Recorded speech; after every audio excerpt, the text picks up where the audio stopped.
और चक्रवृद्धि ब्याज के अभी तक हमारे द्वारा 5 प्रकार के प्रश्नों पर विचार कर लिया गया। अब छठा प्रश्न, जिसमें छठा टाइप जो रहेगा, प्रकार जो रहेगा, उसमें हमारे द्वारा शर्त जो है वो त्रैमासिक होने पर क्या क्या परिवर्तन किया जाएगा। तो देखिएगा, शर्त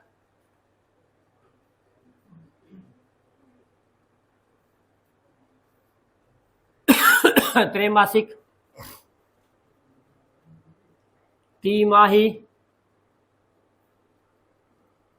वर्ष में 4 बार,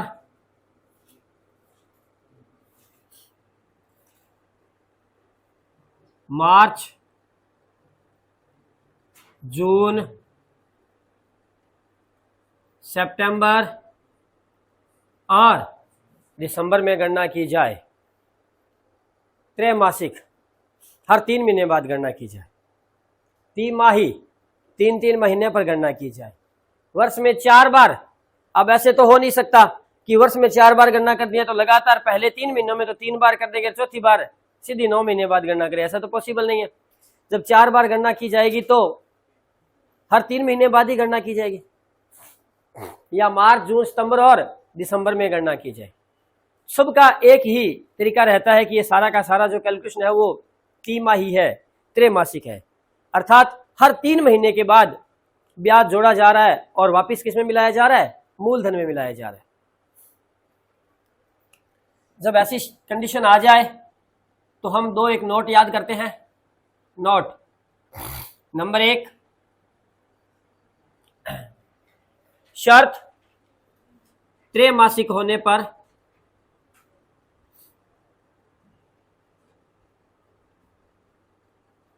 यदि दर वार्षिक है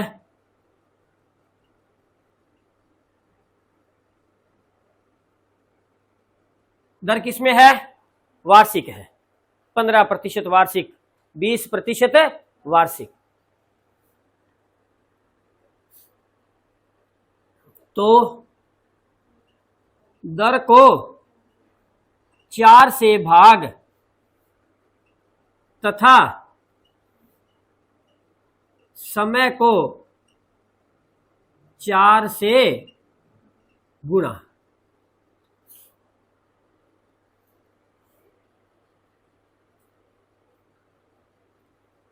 करते हैं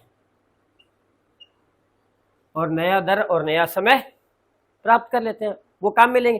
अब ये कंसेप्ट ये है कि हमें दर को 4 से भाग क्यों करना पड़ा या समय को 4 से गुणा क्यों करना पड़ा। देखिएगा, हमारे पास 1 वर्ष था। 1 वर्ष में अगर 3-3 महीने बाद गणना की जाएगी तो हमें गणना कितनी बार करनी पड़ेगी? 4 बार गणना करनी पड़ेगी, यानी कि हमारे राउंड कितने लगेंगे? क्योंकि 1 राउंड कितने टाइम का आ जाएगा? 3 महीने का राउंड होगा। 1 राउंड 3 महीने का होगा तो हमें 4 राउंड लगाने होंगे, तब जाके 1 वर्ष पूरा होगा। समझ पा रहे? तो इसलिए हमें समय को 4 से गुना करना पड़ा, क्योंकि जो समय 1 था, वर्ष था, अब वो 4 क्या बन जाएगा? 4 किस्त बन जाएगा।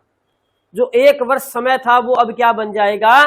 4 किस्त बन जाएगा। इसी तरह से दर को 4 से भाग, यानी कि जो हमारी दर है वो सालाना दर थी, 1 वर्ष की दर थी, जैसे 20% थी। अब पूरे साल की दर 20% है। कितने महीनों की? 12 महीनों की। जरा गौर करें, 12 माह की दर 20%, यानी कि पूरे 12 महीने में 20 रुपए ब्याज लगना है। या मैं अगर थोड़ा एग्जैक्ट ही बनाऊं आपके लिए इजी, तो कितना लिख लूं? 12 महीनों में कितने रुपए ब्याज लगना है? कितने रुपए का? प्रतिशत शब्द है, इसका मतलब कितने रुपए का ब्याज है? 100 रुपए का। यानी कि अगर हम लोग 100 रुपया ब्याज ले लें ब्याज पर, तो 12 महीने बाद हमें कितने रुपए देने होंगे? 24 रुपए ब्याज के देने होंगे। तो 24% दर हो गई।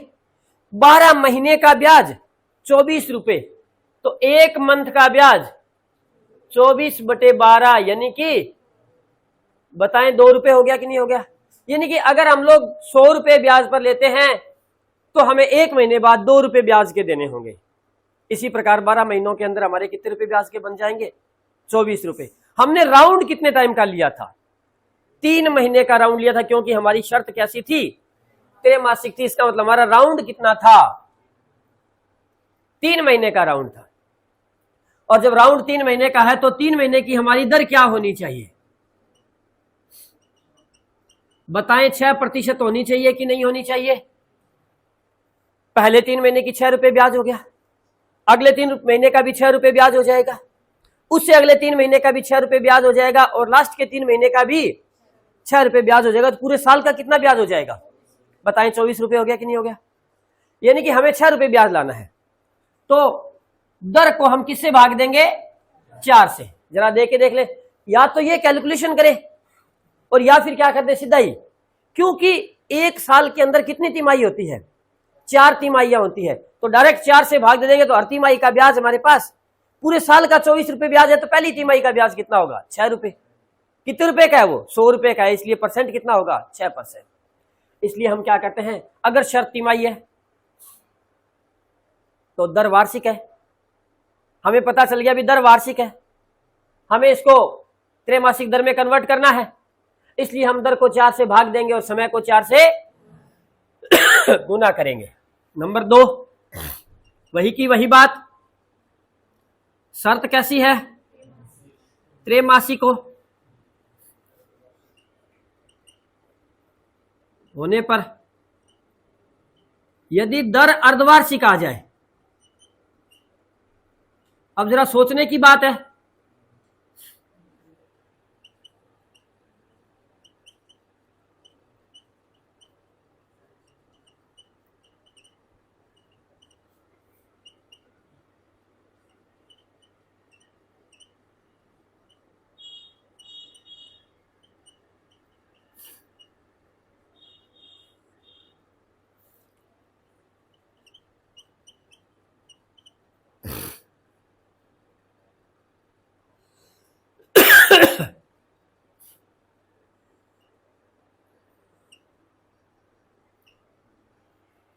शर्त कैसी है?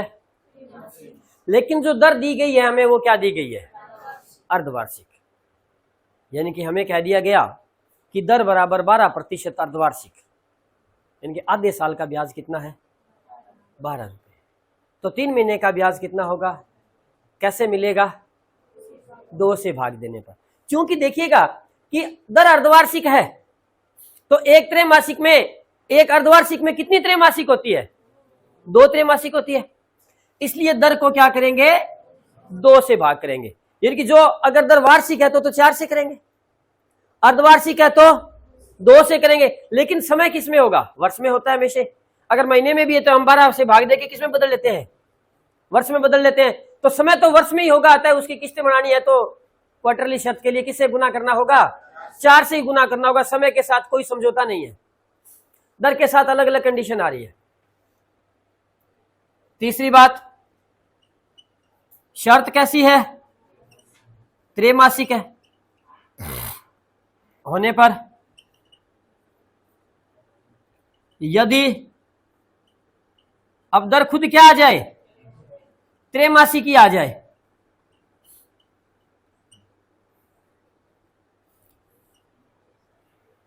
एक जैसे हो गए, तो क्या किया जाएगा?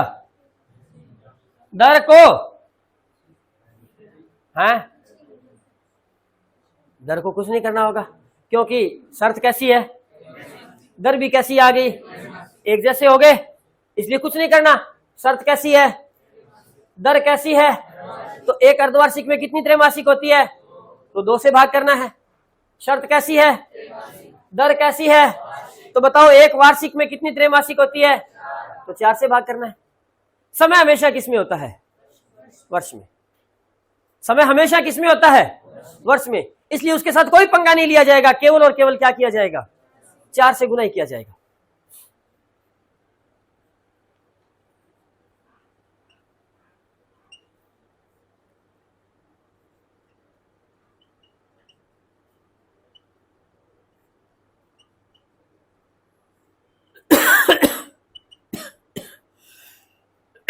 केवल समय को 4 से गुना किया जाएगा।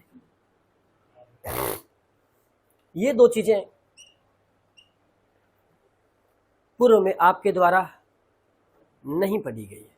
केवल आप इस एक बात को ही जानते थे, एक ही शब्द ही जानते थे, रटा हुआ था दिमाग में एक शब्द कि त्रैमासिक शर्त है, ब्याज की गणना अगर त्रैमासिक हो रही है तो दर को 4 से भाग और समय को 4 से गुना। क्या हमेशा 4 से भाग और समय को हमेशा 4 से गुना होता है? जी नहीं। अगर दर वार्षिक दे रखी है तो ही 4 से भाग होगा, अगर दर अर्धवार्षिक है तो 2 से भाग होगा, और अगर दर त्रैमासिक है तो 1 से भाग होगा। मतलब किसी से भाग करने की जरूरत नहीं। चलते हैं, कहां चले? एक उदाहरण करें, प्रश्न करें, ताकि हमारा कंसेप्ट क्लियर हो।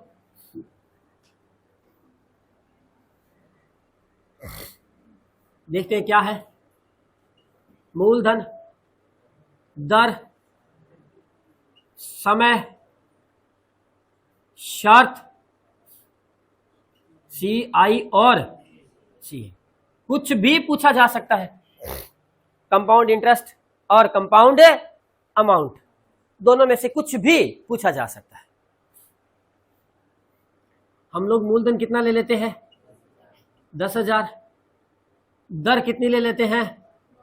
12%। PA शब्द आ जाए या क्या आ जाए? वार्षिक शब्द आ जाए, बात एक ही है। कभी भी आप बैंक में जाके देखेंगे तो जो दर लिखी होती है उसके सामने लिखा होता है, इंग्लिश में लिखा होगा तो PA लिखा होगा, पर एनम, और अगर हिंदी में लिखा होगा तो पै वै लिखा होगा। पै वै का मतलब होता है प्रति वर्ष, 1 साल का इतना ब्याज मिलने वाला है आपको। हम समय की बात करें, 6 माह, और शर्त क्या करें? त्रैमासिक या क्वार्टर ईयरली। ठीक है, हमारे पास ये 6 माह होने नहीं चाहिए, हम इसे किस में बदलेंगे? 1/2 वर्ष। गौर करें, नियम पहला लगेगा। शर्त कैसी है? त्रैमासिक। दर किस में है? वार्षिक। शर्त कैसी है? दर कैसी है? तो हमें नई दर और नया समय ज्ञात करना होगा। नई दर ज्ञात करने के लिए 4 से भाग, और नया समय ज्ञात करने के लिए 4 से गुना करते हैं। तो बताएं नई दर कितनी आ जाएगी? 12/4 यानी कि 3%। अब ये जो दर बन गई वो क्या बन गई? क्वार्टरली बन गई। नया जो समय होगा वो 1/2 गुणा, यानी कि क्या बन गए? क्योंकि समय तो 6 माह का ही था। अब उस 6 माह में हमने कितनी किस्तें बना दी? 3% की 2 किस्तें बना दी, ताकि पूरे 6 महीने का ब्याज जो है वो पूरे 12 महीने का ब्याज अगर कैलकुलेट किया जाए तो कितने % आ जाए? 12% आ जाए।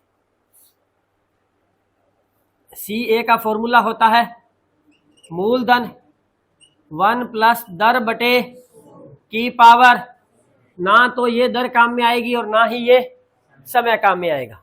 हमें नई दर और नया समय बनाना होगा। देखिएगा, मूलधन 10,000, 1 प्लस 3/100 की पावर 2, जैसा कि हम लोगों ने पूर्व में समझा है। बटे में कितना है? ऊपर कितना है? तो क्या बन जाएगा? हमारे द्वारा क्या लिख दिया जाएगा? इंटू बटे इंटू बटे 100। अगर इस सवाल को ओरल करना पड़े तो आप ओरल भी कर सकते थे ना, ये तो हमने डिटेल में किया है। आप इसे ओरल कर सकते हैं। कैसे करेंगे अभी इसकी चर्चा करते हैं अपन लोग। 10,000 से 10,000 कैंसल, 103 को 103 से गुना करते हैं, 0906 10,609 रुपए। गुना करने का तरीका आपको बताया गया था पहले ही, एक बार फिर से रिपीट कर देता हूं। 103 हम इसे एक डिजिट मानेंगे 03 को। अब हमारी एक जो अंक है 03, उसमें डिजिट कितने हैं? 2 है, तो हम जोड़ा ही लिखेंगे हर बार। पहले इसका गुना करेंगे, करिए गुना। 9 को क्या लिखेंगे?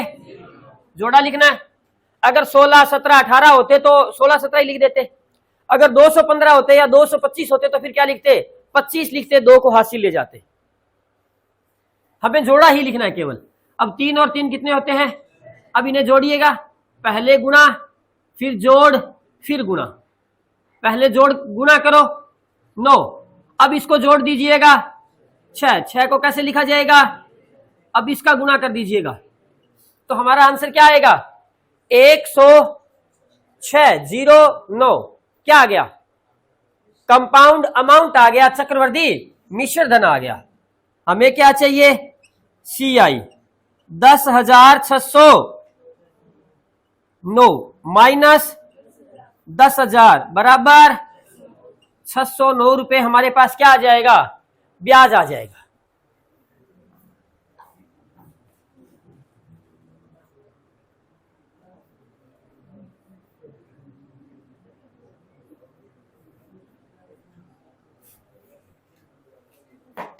अब देखिएगा, अगर हम प्रश्न में थोड़ा सा परिवर्तन करें कि मूलधन 10,000, हमने दर लिख दी 6% अर्धवार्षिक, और समय क्या लिख दिया 6 माह लिख दे या आधा वर्ष लिख दे, बात एक ही है। क्लियर। तो अब देखिएगा, शर्त कैसी है, त्रैमासिक। दर कैसी है, अर्धवार्षिक। शर्त कैसी है, दर कैसी है, तो क्या किया जाएगा, दर को 2 से भाग और समय को 4 से गुना, वही काम। तो चलते हैं, ना तो ये दर और ना ये समय काम में लिया जाएगा। 6/2 यानी कि 3%, 1/2 गुना 4 यानी कि 2 किस्त, वही का वही आंसर। अगर हम फिर शर्त को चेंज कर दें और हम क्या कर दें,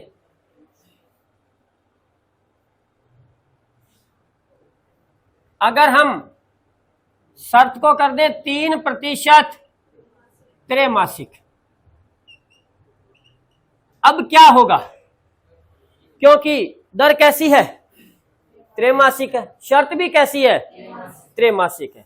दर भी त्रैमासिक, शर्त भी त्रैमासिक है, तो केवल समय को 4 से गुना होगा, यानी कि दर और शर्त दोनों क्या हो गई, बराबर हो गई। तो हमें कोई उसके साथ पंगा नहीं लेना है, अर्थात केवल 2 किस्तें बनेगी समय की, और आंसर वही का वही, क्योंकि अब हमने क्या किया, आंसर वही रखने के लिए केवल दर को बदल दिया। क्या हमारी बात समझ में आ गई। ये था हमारा टाइप नंबर 6, जिसमें शर्त त्रैमासिक थी। टाइप नंबर 4 में हमने क्या, 5 में हमने क्या किया था, शर्त अर्धवार्षिक थी, और पहले 4 टाइप में क्या किया था, शर्त वार्षिक होने के साथ साथ पहले में तो दर और समय पूरे पूरे लिए, दूसरे में दर पॉइंट में या बटे में ले ली, तीसरे में दर पूरी पूरी ले ली लेकिन समय माह और वर्ष में ले लिया, और चौथे में दर भी पॉइंट और बटे में ले ली और समय माह और वर्ष में ले लिया, और फिर 5वें में अर्धवार्षिक शर्त पे और 6ठे में त्रैमासिक शर्त पर ले लिया।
अब हम चलते हैं आगे।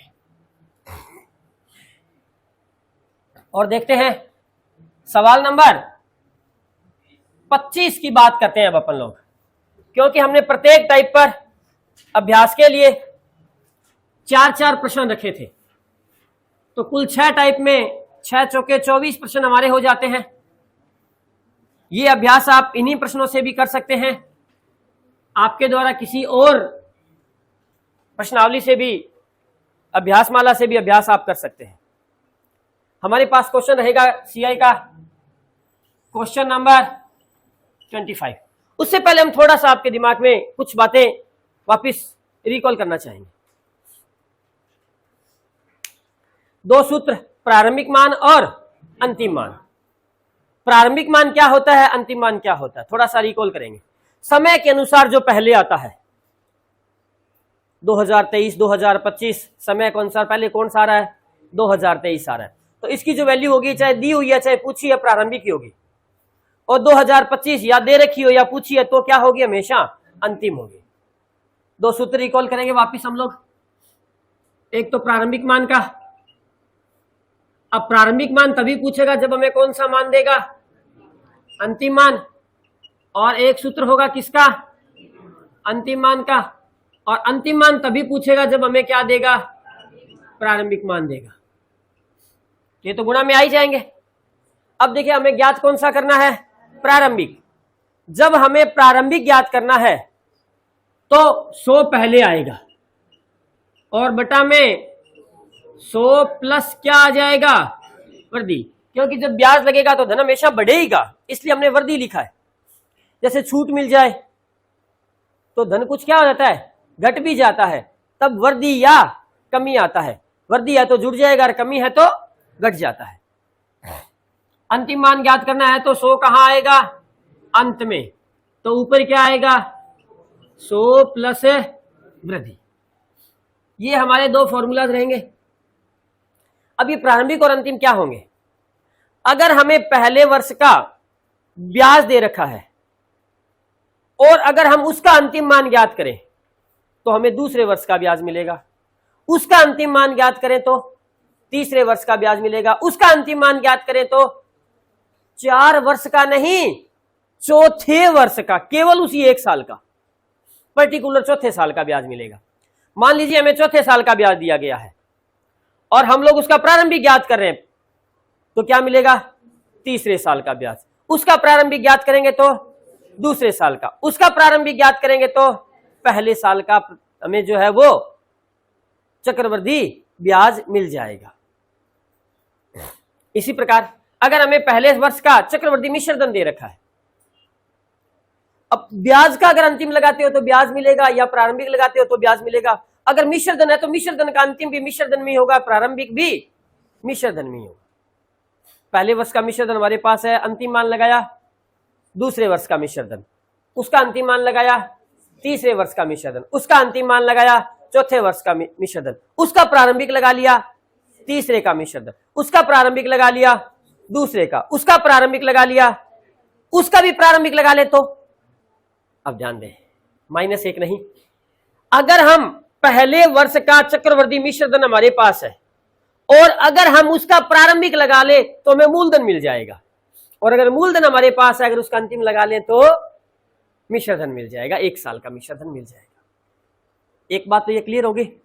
दूसरी बात, जब कभी भी हम पहले वर्ष का चक्रवृद्धि ब्याज निकाल ले, जब कभी भी हम पहले वर्ष का चक्रवृद्धि ब्याज या चक्रवृद्धि मिश्रधन ज्ञात कर ले, चक्रवृद्धि मिश्रधन ज्ञात है तो मूलधन घटाते ही ब्याज तो आ जाएगा। पहले वर्ष का या पहले राउंड का चक्रवृद्धि मिश्रधन और साधारण ब्याज आपस में बराबर होता है, क्योंकि दूसरे और उसके क्रमागत आगे वाले वर्षों में ब्याज चेंज होंगे हमेशा, और साधारण ब्याज की बजाय चक्रवृद्धि ब्याज हमेशा क्या होगा, ज्यादा होगा। क्यों होता है ज्यादा, क्योंकि पहले वर्ष में तो जैसे 10,000 थे, 10,000 पर ही ब्याज लगना था, तो 10,000 पर 10% की दर से ब्याज 1,000 रुपए ही होगा। चाहे उसका साधारण ब्याज ज्ञात करो, चाहे उसका चक्रवृद्धि ब्याज ज्ञात करो, 1 साल का ब्याज 1,000 ही होगा, लेकिन दूसरे साल का साधारण ब्याज तो वही 1,000 ही होगा, लेकिन चक्रवृद्धि ब्याज क्या होगा, 1,100 हो जाएगा। क्यों हो जाएगा, क्योंकि उसके अंदर मूलधन 10,000 नहीं रहेगा, मूलधन क्या किया जाता है चक्रवृद्धि ब्याज के अंदर? ब्याज को मिला के नया मूलधन, दूसरे राउंड के लिए मूलधन नया बना लिया जाता है। जो पहले वर्ष का मिश्र धन है वो दूसरे वर्ष के लिए किसका काम करेगा? मूलधन का। जब हमारा मूलधन बढ़ गया, पहले मूलधन कितना था? 10,000, ब्याज कितना लगा? 1000, तो दूसरे वर्ष के लिए साधारण ब्याज में तो हर साल मूलधन कितना रहेगा? 10,000 ही रहेगा, तो उसका ब्याज हर साल कितना आता जाएगा? 1000 आता जाएगा 10% दर से। लेकिन चक्रवृद्धि ब्याज में क्या होता है? पहले साल का मूलधन अगर 10,000 था, ब्याज 1000 था, यानी कि पहले वर्ष का मूलधन अगर 1000 है, मूलधन 10,000 है, ब्याज अगर 1000 रुपए है, तो जो दूसरा राउंड लगेगा ना उसके लिए मूलधन कितना बन जाएगा चक्रवृद्धि ब्याज में? 11,000 बन जाएगा। जब निश्चित रूप से मूलधन बढ़ गया तो ब्याज भी क्या होगा? बढ़ेगा। अगर हमें पहले वर्ष का चक्रवृद्धि ब्याज मिल जाए तो हम उसको किसके बराबर रख लेंगे? साधारण ब्याज के बराबर, क्योंकि पहले वर्ष का चक्रवृद्धि ब्याज और पहले वर्ष का साधारण ब्याज क्या होता है? समान होता है। अब पहले वर्ष का साधारण ब्याज आ गया तो उससे हम लोग दर भी ज्ञात कर सकते हैं। समय तो एक वर्ष है ही है, और मूलधन भी वो साधारण ब्याज के फॉर्मूले से ज्ञात कर सकते हैं। इसकी बजाय मूलधन और दर ज्ञात करना किससे आसान रहेगा? साधारण ब्याज के तरीके से आसान रहता है। चलते हैं हम लोग बात करते हैं क्वेश्चन नंबर 25। क्या कह रहा है? हम लोग इस क्वेश्चन को डायरेक्ट कर सकते हैं। क्या कर सकते हैं? डायरेक्ट कर सकते हैं। कैसे कर सकते हैं देखिएगा, अगर आप देखेंगे तो उत्तर 225 आएगा।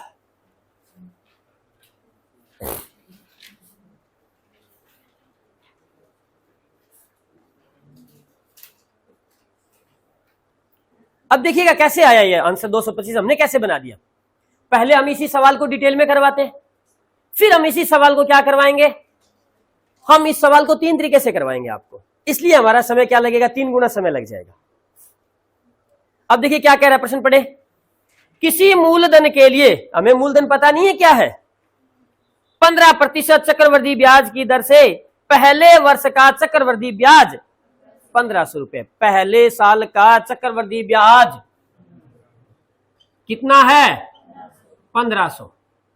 अब जब पहले साल का चक्रवृद्धि ब्याज 1500 है तो पहले साल का साधारण ब्याज भी कितना होगा? 1500 होगा। दर कितनी है? 15%। टाइम कितना है?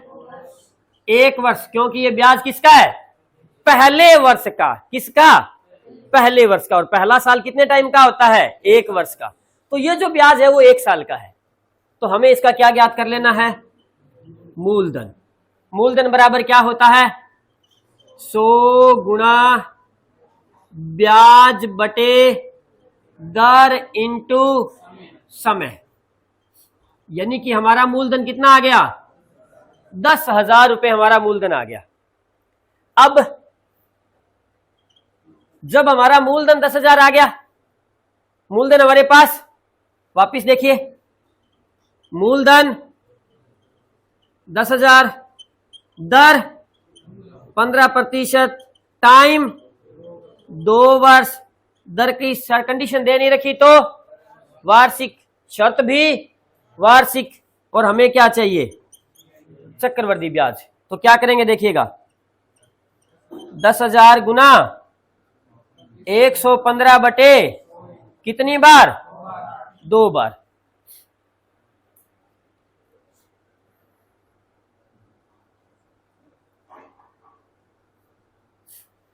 कितना आ गया? 13,225। तो CI कितना आ जाएगा? 3,225 रुपए हमारा ब्याज आ जाएगा। अब देखिएगा, ये तो क्या ज्ञात कर लिया अपन ने?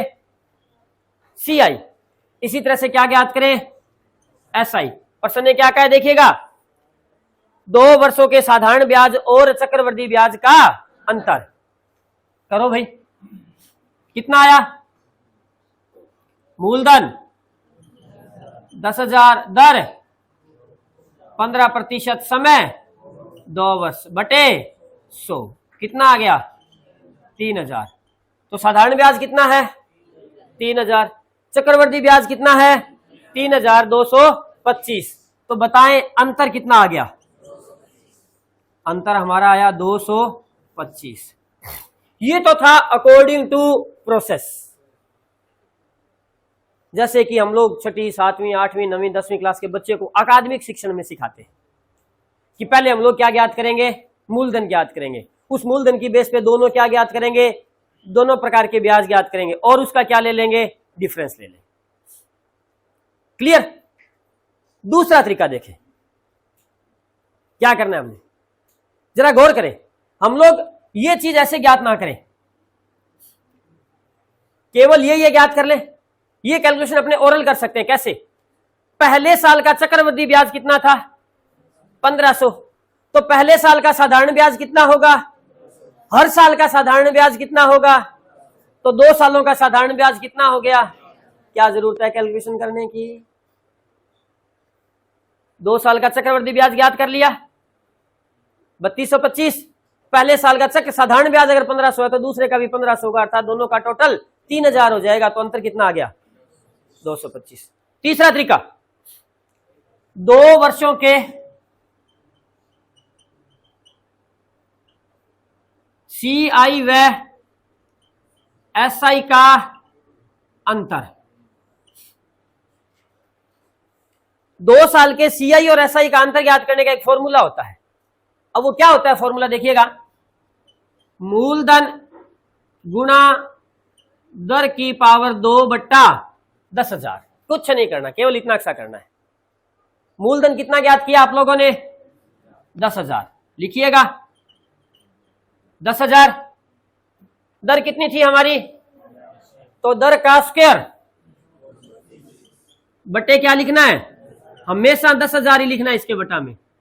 तो 10,000 से 10,000 कैंसिल। तो बताइए 2 वर्षों के साधारण ब्याज और चक्रवृद्धि ब्याज का अंतर कितना आया, 225।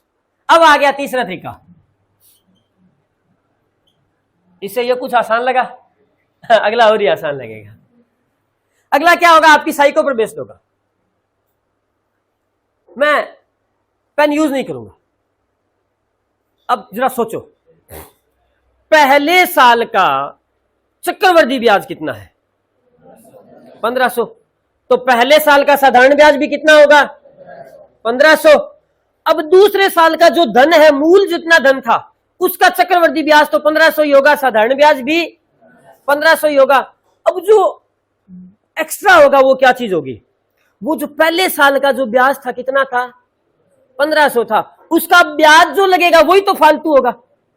अब पहले साल का ब्याज था कितना, 1500।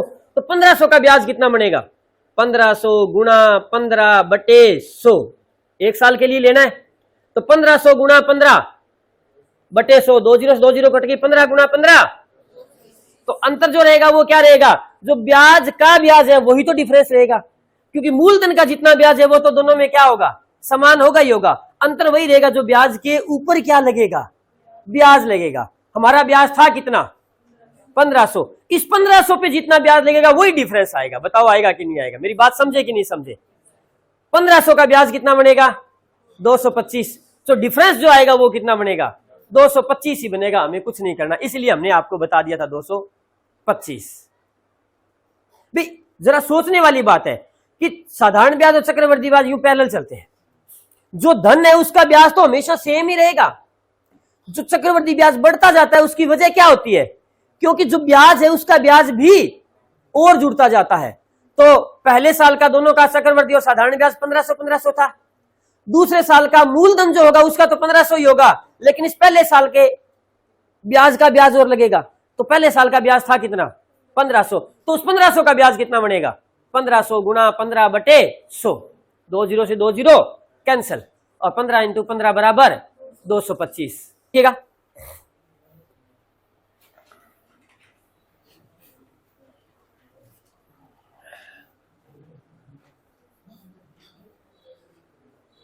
अभी हम लोग उस रूल को यूज करने वाले हैं, यही रूल चलेगा। ये हमारा रूल है अपने आप में। ध्यान दीजिएगा कि 2 साल का CI और SI का अंतर, इसमें देखो कितने कंपोनेंट है, 1 2 3। 10,000 तो फिक्स है ही है। तो अगर इन तीनों में से कोई भी एक गायब हो, अगर अंतर गायब है तो मूलधन और दर देगा, वैल्यू पुट करेंगे, आंसर निकाल लेंगे। अगर मूलधन गायब है तो अंतर देगा और दर देगा, तब मूलधन बराबर क्या हो जाएगा, इसको पलट देंगे, इधर आ जाएगा, मूलधन को ज्ञात कर लेंगे। और अगर दर ज्ञात करनी है तो क्या देगा, फिर अंतर और मूलधन देगा। यानी कि इसी फॉर्मूले बेस्ड हमसे कितने प्रकार के प्रश्न पूछे जा सकते हैं, 3 प्रकार के प्रश्न और पूछे जा सकते हैं। एक में अंतर पूछ सकता है, एक प्रकार में मूलधन पूछ सकता है, और एक प्रकार में दर पूछ सकता है। जैसे कि प्रश्न नंबर 26 में कुछ पूछा है। अब क्या पूछा है देखिएगा, कह रहा है कि 10% वार्षिक दर से, दर कितनी है, 10% वार्षिक, टाइम कितना है, 2 वर्ष। और क्या कह रहा है, पढ़िए, साधारण ब्याज 2000 रुपए है तो चक्रवर्ती ब्याज ज्ञात करो। SI 2000 रुपए है तो CI ज्ञात करो। मजा तो तब आएगा जब हम लोग CI कैसे ज्ञात कर दें, ओरल ज्ञात कर दें। अब ओरल ज्ञात करेंगे तो क्या हम 2200 कह देंगे, तो कितना कहेंगे,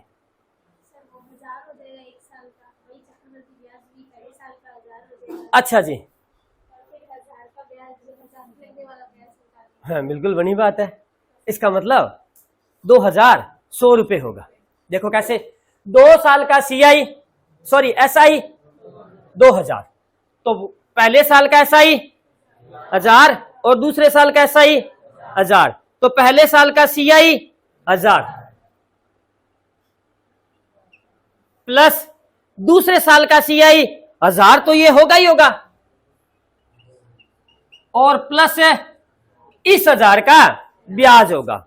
इस 1000 का कितने टाइम का ब्याज होगा, 1 साल का ब्याज होगा। और वो कौन सा ब्याज, सरल ब्याज, क्योंकि चक्रवृद्धि ब्याज का जो आधार है वो असल में है क्या, साधारण ब्याज ही है। फॉर्मूले का निर्माण ही साधारण ब्याज के तरीके से होता है। तो देखिएगा, 1000 रुपए का 10% दर से 1 साल का ब्याज कितना हो जाएगा, 100 रुपए हो जाएगा। अर्थात बताइए टोटल कितना हो गया, 2100 रुपए। बात खत्म। अभी जो सवाल पूछा था उसी टाइप का ही बन गया। हेलो जी, बिल्कुल सिंपल। और अगर डिटेल में करते तो क्या करते, मूलधन सॉरी ब्याज आपके पास, दर आपके पास, समय आपके पास, क्या गायब है, मूलधन। आप मूलधन ज्ञात करते, कितना आता, 10,000। कितना आता, 10,000। आप उस 10,000 का 10% दर से 2 साल का क्या निकाल लेते, चक्रवर्ती ब्याज निकालते, तो कितना आता, चक्रवर्ती मिश्रधन ज्ञात करते तो आता 12,100 रुपए। 10,000 घटा देते तो 2,100 रुपए। हमारे पास क्या आता, compound interest. Next question number 27, क्या कह रहा है, पढ़िएगा। 8,000 रुपए मूलधन है आपके पास, 5% वार्षिक दर है, और 2 वर्ष है आपके पास। साधारण ब्याज और चक्रवर्ती ब्याज का अंतर, यानी कि मूलधन कितना दिया है हमें, 8,000, दर कितनी दी है, 5% वार्षिक, और हाँ जी समय तो 2 वर्ष है ही है, तो हमें पूछा है टाइम 2 वर्ष हो तो CI और SI का अंतर बताएं। कौन सा रूल लगा देंगे, 2 तरीके।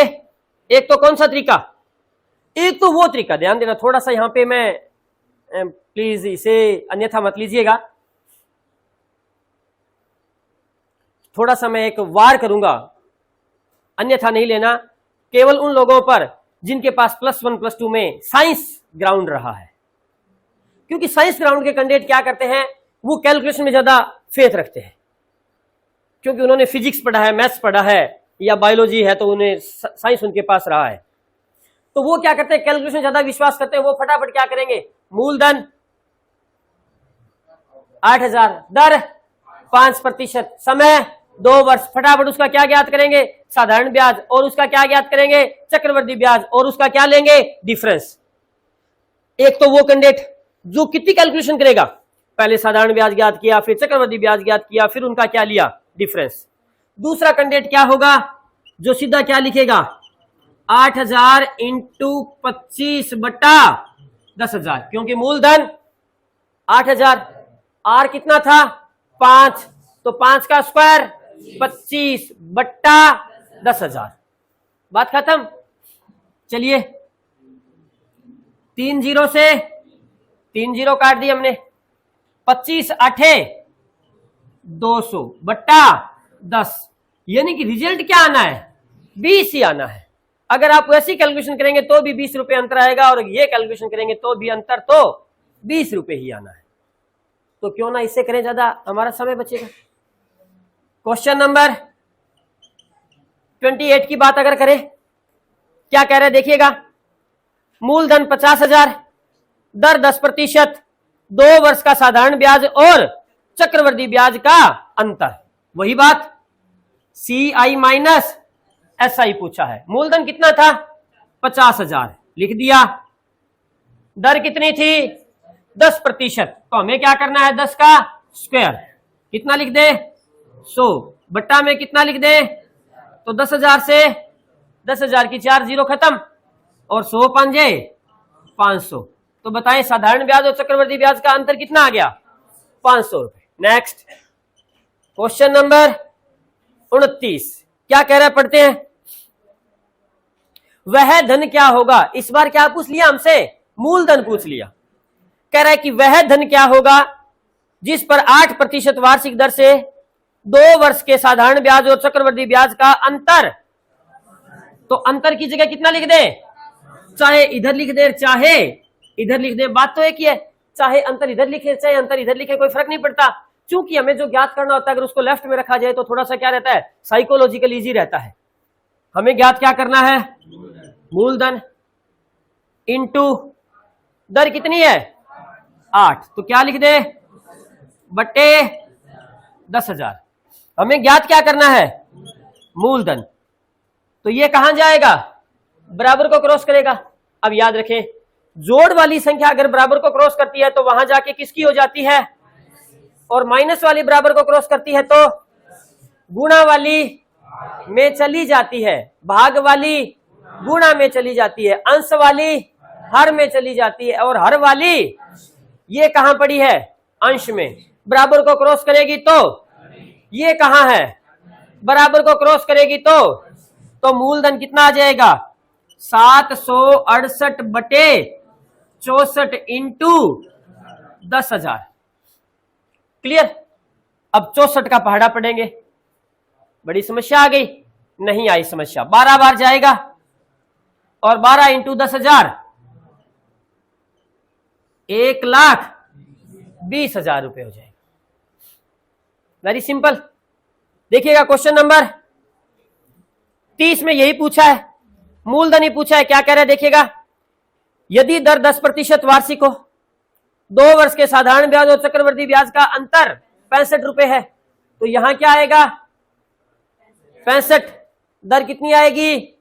10%। तो 100 बट्टा 10,000। 2 जीरो से 2 जीरो कट गई, तो नीचे केवल 2 जीरो बच गई। मूलधन बराबर वो सीधी कहां चली जाएगी? ऊपर। तो मूलधन कितना आ जाएगा? 6,500। समझ में आ रहा है कि नहीं आ रहा? नेक्स्ट आगे बात करता हूं 31। थोड़ा अलग है, देखिए इसमें क्या पूछा है? दर पूछी है। क्वेश्चन नंबर 31 की बात करता हूं। क्या कह रहा है देखिएगा। प्रश्न पढ़ते हैं। 5,000 रुपए का 2 वर्ष के चक्रवृद्धि ब्याज तथा साधारण ब्याज में अंतर, सॉरी चक्रवृद्धि ब्याज साधारण ब्याज से 72 रुपए ज्यादा है। असल बात क्या हुई? इनडायरेक्टली अंतर ही तो दिया है। चक्रवृद्धि ब्याज साधारण ब्याज से क्या है? ज्यादा है, मतलब उन दोनों का क्या है? अंतर। अंतर कितना है? 72 रुपए है। तो क्या पूछिए? दर। तो चलिए दर का सूत्र क्या होता है, पहले सूत्र लगा लेते हैं। मूलधन इंटू आर स्क्वायर बटे बराबर क्या होगा? अंतर। मूलधन कितना था? 5,000। दर का पता नहीं है, बटे बराबर 72 रुपए। कितनी बार? तो हमें क्या चाहिए? तो ये कहां जाएगा भाई? जो हर वाला है कहां चला जाएगा? अंश में। तो 72 को 2 से गुना करेंगे, हमें क्या चाहिए, आर। तो बताइए दर कितनी आ गई, 12% आ गई दर। नेक्स्ट 32, यही बात है सेम, मूलधन 10,000, दर 2 वर्ष, सॉरी समय 2 वर्ष, साधारण ब्याज और चक्रवृद्धि ब्याज का डिफरेंस कितना दिया है, 225। ज्ञात क्या करना है, दर। Next question number 33,